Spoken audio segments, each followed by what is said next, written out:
Okay, so B1 level of Spanish speakers. There are some Catalans, but mostly Spanish, but they're all Spanish speakers. They're a strong level.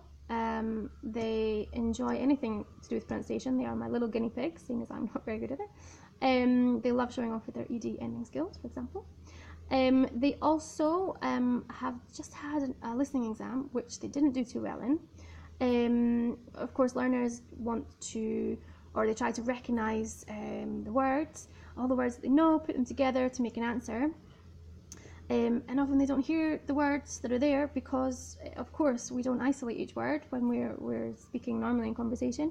We use connected speeches. We add things like the linking W, consonant attractions, elision, etc.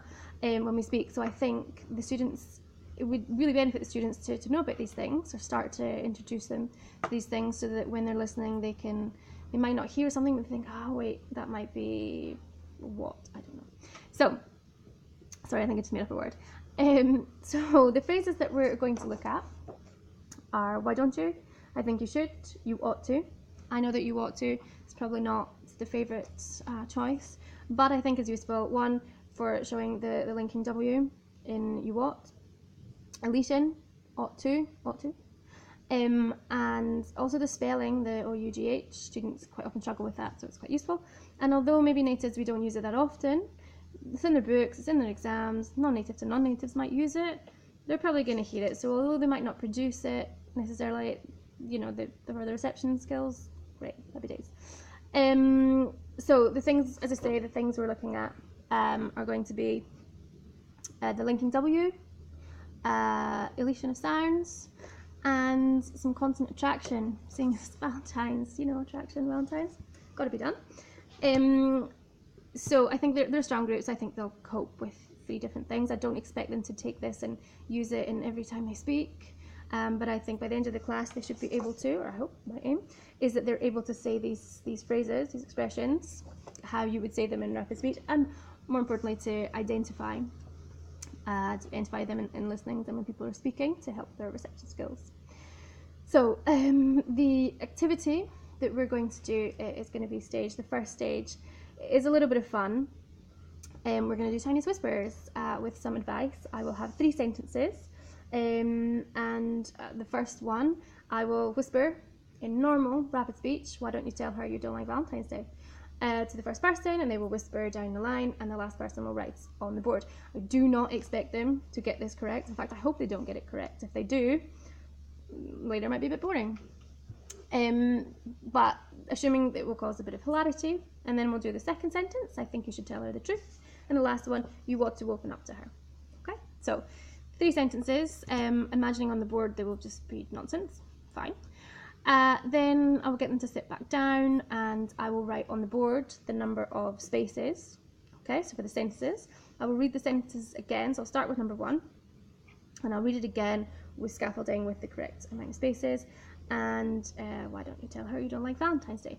I will say it as many times as need be for the students to fill in the gaps. They can of course check with their peers and try and fill it in that way also. Perhaps they might guess the words, that's also okay. That's what they're going to do when they're doing the listening.